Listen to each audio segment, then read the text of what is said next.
name's Andrew, and I am an alumni of Sovereign Health here in San Clemente. I'm 34, I almost said 33 because I want to be 33 still. I'm 34 years old.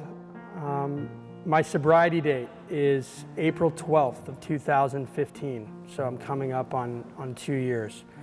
And I am a grateful recovering alcoholic, drug addict, and really somebody who was just addicted to more.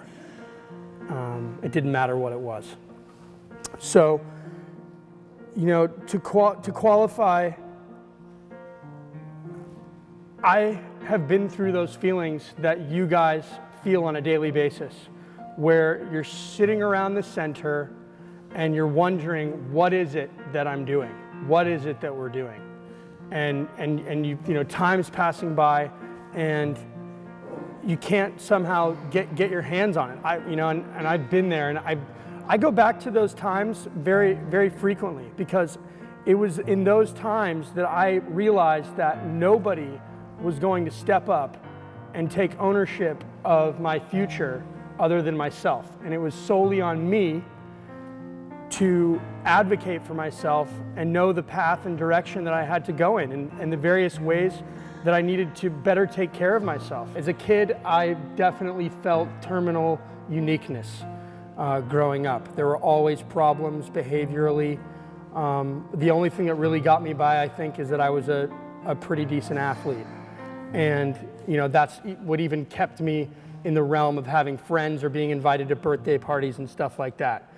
I really was just more into causing mayhem wherever I went.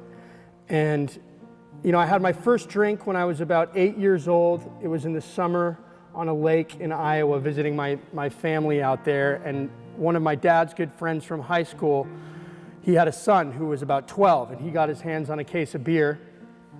And I was going to partake in this because I wanted to belong. Little did I know that I had found what I had been looking for so long, which was to change the way that I felt about the world, about you, and certainly about myself. And I used that as a little crutch throughout the years.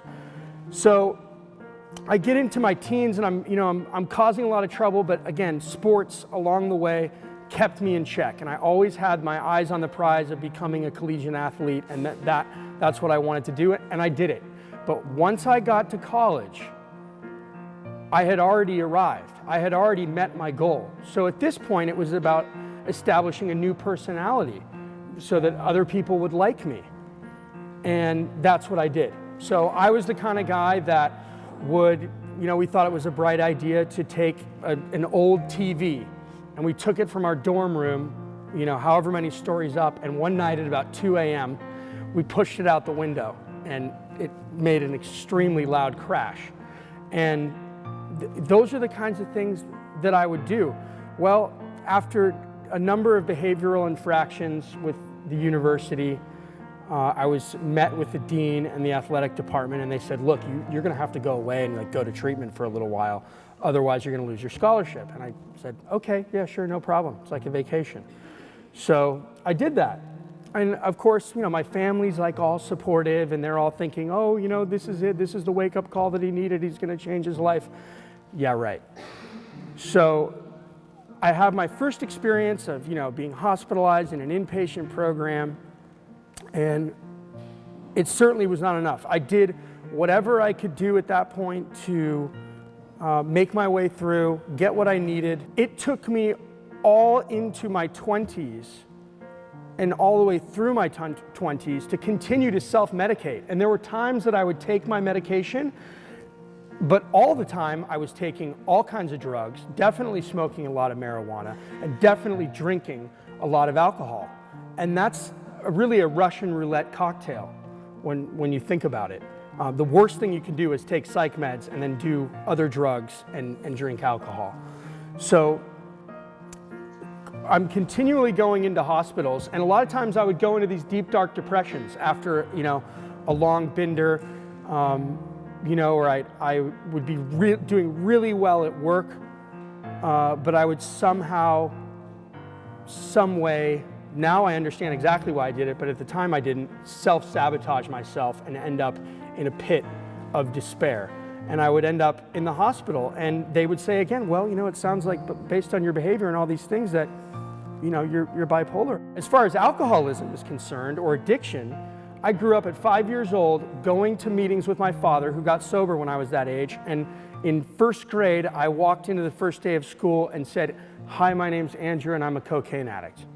Because I had heard that going to meetings with my father, and that was like how I was gonna identify and how I was gonna introduce myself. And so there was a lot of AA literature and CA literature and all these things all over my house growing up. There were really no consequences in my life all through my 20s, just a lot of pain that I didn't want to feel anymore. And so it really brings me into my 30s. And I got sober for the first time on September 9th of 2013.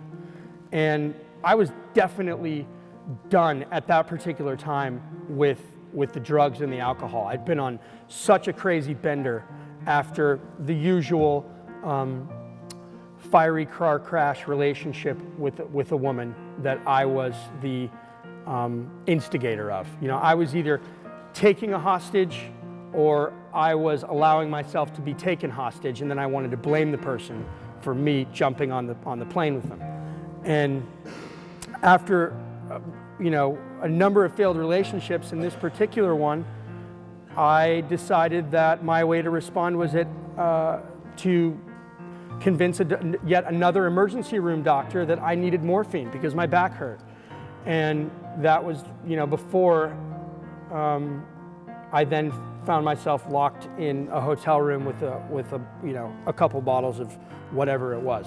And I went on like a 3-week to a month-and-a-half bender, and I was done with the drugs and the alcohol because I lost my game. I was out of gas. Well, I immediately got taken to an AA meeting, and I was on the path. I had a sponsor. I was hanging out with people that knew people, and so now I was somebody that was going to be known, and I was taking commitments, and I was doing all this stuff, but I wasn't doing any work on myself. I was running for myself again, but I was doing it in the rooms of a 12-step program and not really doing anything to change my intolerable situation or circumstances. I finally had had enough. I was so torn up inside about being torn up and never really finding a solution that I finally had no choice other than to turn to the bottle. It was just, you know, a puff off a marijuana pipe, and then it was 2 hours later, I didn't get the effect that I wanted, so it was a 24 ounce, and then it was a fifth of scotch or a fifth of bourbon, whatever it was, but it always had to be more because it was never going to fix the hole that I had inside myself. I went in the bathroom and I looked at myself in the mirror, and it really wasn't even me looking in the mirror. It was something bigger than me looking me in the mirror and saying, Andrew, you're either gonna go this way or you're gonna go this way. What's it gonna be? Because your, you know, 9 lives of a cat are up. And I just knew. I knew instinctually and intuitively inside myself that that was it. That had to be the end of it, and I had to do whatever it took to get sober and to stay sober. And I also knew at that particular moment that I had to do whatever it took and be willing to go to any lengths to finally deal with and accept, acknowledge, and take action when it comes to the diagnosis of bipolar 2. The minute that I got to Sovereign, you know, I was greeted by a number of people and really made to feel warm, and not in the kind of like cushy cozy way, like we're gonna pat you on the back and everything's gonna be okay, but it's like, you know, we got you, and there's a structure and there's a purpose behind everything, and although it may not make sense to you on most days, give it some time and it will make sense. So while in Sovereign, I got busy. I got very, very busy. I was very adamant about making sure that I was able to make it to as many meetings as I possibly could. I made sure that I asked for my passes because I had a sponsor that was driving up from San Diego. And whether it was from San Diego or down the street, it didn't matter. That me meeting with my sponsor and a couple of other people was of the utmost importance. I also learned the hard way that if I didn't meet the standards of behavior that Sovereign places, which really, aren't that drastic. They just, want you to be kind and respectful and honest. That if I didn't meet those standards, then I was going to have those privileges revoked. And at the time, I was really resentful over it. I was like, I'm paying you to be here, and you're going to take these things away from me. And the joke was on me again. I learned a valuable lesson. The truth is, there are a number of people at this place that work here that if you take the time out of your day, instead of maybe, oh, well, I have to miss break, and the cigarette circle and the whatever, if you just take that 20 minutes and go and talk to somebody about what it is that you need, or you find somebody and they say, I can't talk to you right now, but I'll pull you out of group. That stuff goes a long way, and it starts this process of momentum. It was the relationships that I built with staff members, believe it or not, that kind of forged and paved the path ahead for me to deal with life that wasn't just inside the walls of Sovereign, but was on the outside of the walls at Sovereign. Because someday, whether you're here on private pay or whether you're here on insurance, there's going to be a day when you have to go out the door. I can't say profoundly enough how much this program has done for me. I obviously have reflected a little bit more recently on this than I have in the intermediate past.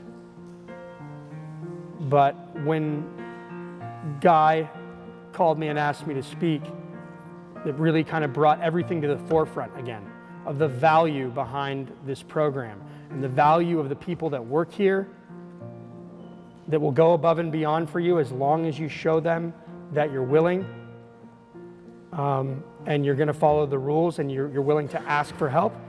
And the people that you're going through this journey with, the real gift that I've been given from Sovereign and from my recovery is a new purpose in life. And that is to be of service, of maximum service and usefulness, not just to my peers in recovery, but to everybody in my life. Today, I have a beautiful life.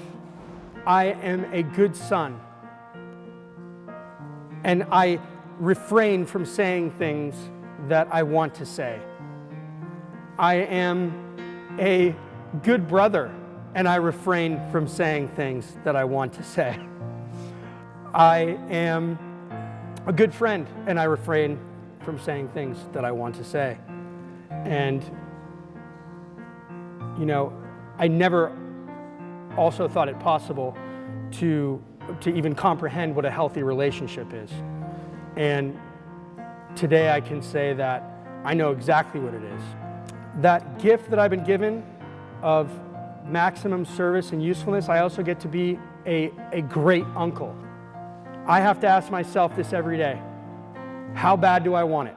How bad do I want a better life? And you guys have the ability to ask yourself that same question. How bad do you want a better life? Are you willing to do whatever it takes? And I hope that your answer is yes.